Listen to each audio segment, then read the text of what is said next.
Hi, I'm Erik Voss, and Avengers Infinity War now being available on digital release is great news! For those of us who insist on watching movies by crawling through each frame very slowly, staring individually at every pixel, and trying to remember what sunlight is. And one of the things I was most curious about in this movie is how exactly Thanos uses each of the Infinity Stones. Yes, they're all kind of vaguely powerful god rocks, but why does he use the ones that he does, when he does, and why does he use some in combination? And above all, what does Thanos' specific usage of the stones tell us about his motives and his tactics? Is he really evil? I mean, what kind of evil man chooses to retire on a farm? So let's rewatch Infinity War and look at each of the moments Thanos uses an Infinity Stone and what he's trying to do with it and why it's important. Customary spoiler warning, and let's get started. Okay, in the movie's opening scene, Thanos first uses the one stone he has acquired so far, the Power Stone. He got that off screen when he conquered Xandar and stole it from them. Now he uses the Power Stone here to torture Thor, digging it into Thor's temple. Now what's interesting about the scene is notice how Thanos doesn't use the Power Stone when he's fighting Hulk, or even when he swipes at Thor afterward. The point is to see Thanos as a badass warrior without the God Rocks, to show how fierce he is, and also to justify how he'd be able to defeat Xandar to get the Power Stone. So when we do see him use the Power Stone to hurt Thor here, we know that it must be to cause a special kind of pain. And he uses the Power Stone, of course, to destroy the rest of the Asgardian ship, but before he does, he uses his newly acquired Space Stone twice, once to stop Loki's dagger in its tracks, and again to teleport himself in the Black Order out of the ship. Now moving on, we don't see too much of the Time Stone or the Mind Stone in this movie. At this point, the Mind Stone's primary function is to allow Vision to exist and occasionally fire poorly aimed energy beams, though the Time Stone gets a little more action. Doctor Strange almost uses it while fighting Ebony Maw in New York, but Maw stops him. Now remember, Strange last used the Time Stone to reverse time against Kotselec and Dormammu, so in his eyes here, Ebony Maw and CaroleBDCDiva must be equally threatening for him to resort to this option. Okay, jumping ahead to Thanos acquiring the Reality Stone from nowhere. Now we first see him using it to trick Gamora and the Guardians with the illusion of nowhere covering up its truly wrecked state. The directors have explained that illusion is the Reality Stone's primary power, to temporarily affect people's perception of the universe around them. So we also see him use the Reality Stone to temporarily turn Drax into blocks, and Mantis into ribbons, and Quill's Blaster Bolt into bubbles. Thanos then pieces out with Gamora using the Space Stone, and then notice how he uses both the Space Stone and the Power Stone to torture Nebula. The Space Stone is probably to spatially separate the parts of her body, and I'm thinking that the Power Stone could be to continue to bind those parts together. So basically he's using two stones to deliver the most amount of pain. Father of the Year. We get another quick usage of the Time Stone on Titan when Doctor Strange uses it to look at the 14 million possible futures. I've already made some other videos on this subject that you should definitely watch. And Thanos uses the Space Stone 2 more times to arrive at and depart from Vormir, which leads us to this big brawl on Titan. Now this has to be the most interesting sequence for the Infinity Stones because now with 4 of them, Thanos is starting to experiment with ways to use them in combination, and we see him truly become the master of these weapons. First, he uses the Reality Stone again in order to show Doctor Strange the past utopia that Titan used to be before his people ignored his warnings. He also uses the Reality Stone in the ensuing fight, transforming debris into bat-like creatures that attack Iron Man. And of course he uses the Power Stone a number of times to blast through the crap that Iron Man dumped on him. You can also see some purple Power Stone blasts being fired at Peter Quill as he charges toward Thanos. Thanos combines the Power and Space Stones in order to harness fire from Iron Man's explosives and then focus that fire in a return blast. Now this next attack has always stood out to me. Quill, Drax, and Nebula charge at Thanos and he repels them with a shockwave from the Power Stone. And I always thought this move was kind of wonky. Like, why just stop them in their tracks like this? Why not blast them into bits? But if you look closely here, there's actually a very interesting detail that could explain why. I'll get to that in a second, but first, thanks to our sponsor Skillshare for helping us make this video. Skillshare is an online learning community with thousands of classes in design and business technology and more. Its premium membership gives you unlimited access to high-quality classes on must-know topics, so you can improve your skills, unlock new opportunities, and do the work you love. As a screenwriter, it's surprising to look at a story like Avengers Infinity War and realize that the hero of the story is actually the villain. Thanos is truly the most active character whose goal we're most invested in. And the Skillshare course, Making a Hero Protagonist Development for Film and Fiction by Rebecca Loomis, really gave me a whole new appreciation for identifying a hero in a story and how to create a really interesting one like Thanos for my own scripts. Skillshare is also way more affordable than most learning platforms out there. An annual subscription is less than $10 a month. And we're even gonna do a special offer for you guys. The first 500 people to sign up with the link in the description below will get their first 2 months for free. free. Just go to skl.sh/newrockstars6 or click on the link in the description below. Okay, back to that shot of Quill, Drax, and Nebula. After they fall, we cut back to Thanos and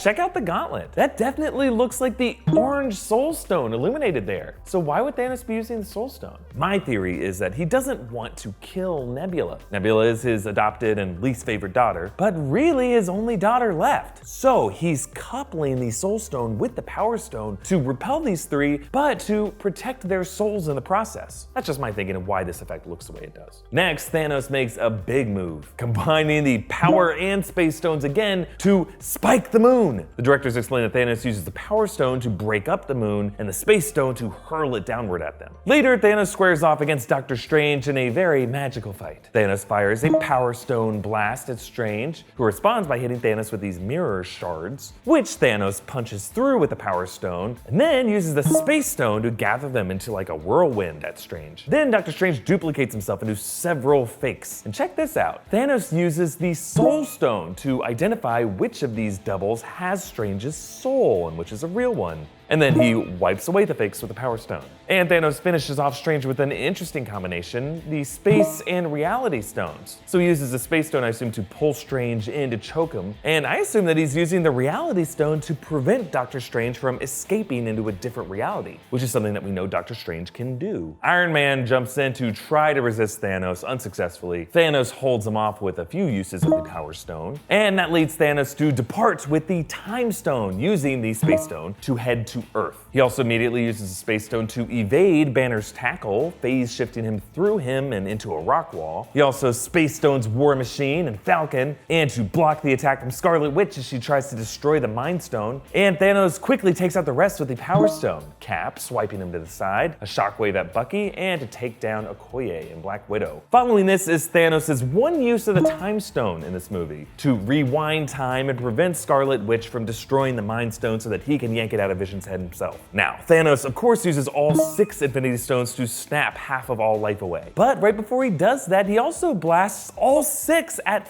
Thor. Now the fact that this 6-pronged blast didn't work on Thor or Stormbreaker is significant, because look at Thanos right after the snap. The gauntlet is fried and Thanos' arm and neck are wounded. There was a cost for Thanos to do this. And with the gauntlet broken, Thor's Stormbreaker might now be the mightiest weapon in the universe. Thanos uses the Space Stone to escape, and some of you have also suggested he might be using the Time Stone to reverse the injury caused by Stormbreaker, but I don't see any green lighting up. I think he's just using the Space Stone to also remove the axe, but he's left with the wound. So when we see Thanos limping in that final shot, that's a big deal. This guy might be left with some mortal wounds. And although Thanos isn't technically using it, the Soul Stone is definitely at play in the moments after the snap. The directors confirm that this orange realm that Thanos and Gamora are in is the Soul Stone. Check out our other Infinity War videos for the implications of that. Comment down below with your thoughts and tweet me directly at Erik Voss, and follow New Rockstars on Twitter for updates on our videos. Like this video, share it around, and subscribe to New Rockstars for deep dives into everything Infinity War related. Thanks for watching. Bye.